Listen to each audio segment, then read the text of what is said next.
नमस्कार मित्रांनो, आज आपण फार सुंदर आणि व्यवहारज्ञानाने भरलेला श्लोक पाहणार आहोत। हा श्लोक आपल्याला सांगतो की सद्गुण, ज्ञान, शहाणपण आणि मौल्यवान गोष्टी या कुठल्याही ठिकाणाहून मिळू शकतात।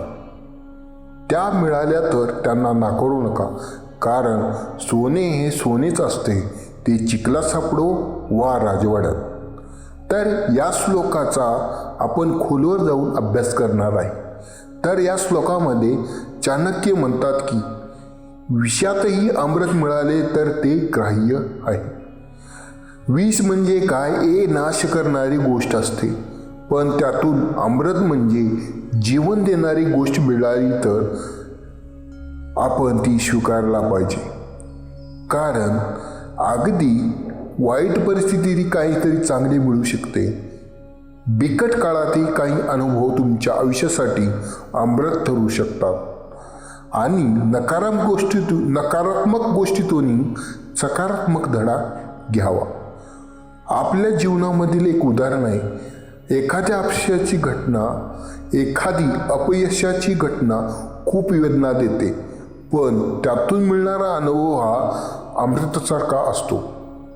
आता चाणक्य पुढे म्हणतात, अमेधई म्हणजे काय, मूर्ख व्यक्तीकडूनही सोनं मिळालं तरी घ्यावं। आता वाईट मनुष्याकडे सोनं असेल तर ते सोनंच असतं। त्या व्यक्तीच्या मूर्खपणामुळे सोन्याची किंमत कमी होत नाही। यातून शिकवण अशी की मूल्य वस्तूचे असते, ती कोणी दिली याचे नाही। चांगल्या संधी कुठूनही मिळू शकतात। मनुष्याला त्याच्या गुणाने ओळखावे, जन्माने किंवा मानाने नाही। समजा एखादी व्यक्ती तुमची अत्यंत मदत करते, जर ती सामान्य किंवा कमी शिकलेली असेल तर तिच्या कृतीचे मूल्य मोठेच असते। आता पुढे चाणक्य म्हणतात की नीच व्यक्तीकडूनही उत्तम विद्या मिळाली तर ती स्वीकारावी। हे खूप मोठं वाक्य आहे। ज्ञानाची किंमत त्याला देणाऱ्या व्यक्तीच्या जन्म, जाती, समाज किंवा संपत्तीत नसते। ज्ञान हे मौल्यवान आहे, ते देणारा कोणीही असो। खालच्या स्तरातील माणूस असला तरी त्याच्याकडे प्रचंड कौशल असू शकते। आजच्या काळातही अनेक महान गुरु सामान्य कुटुंबात आलेले आहेत। ज्ञान हीच खरी संपत्ती हे सांगणारा महान संदेश इथे आहे। रामायणातील केवट साधा नावाडी, परंतु श्रीरामाला आध्यात्मिक ज्ञान देतो। पुढे चाणक्य म्हणतात की त्रिरत्न दुष्कुळात असले तरी ती मौल्यवान असते।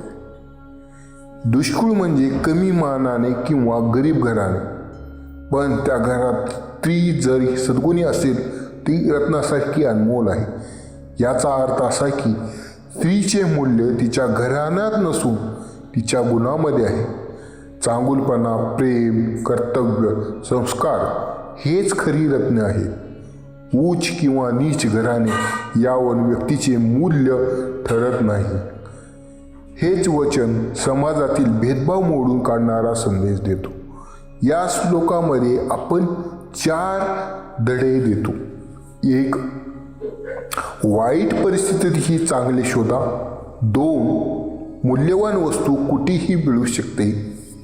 3. ज्ञानाला जात, धर्म, घराणे नसते।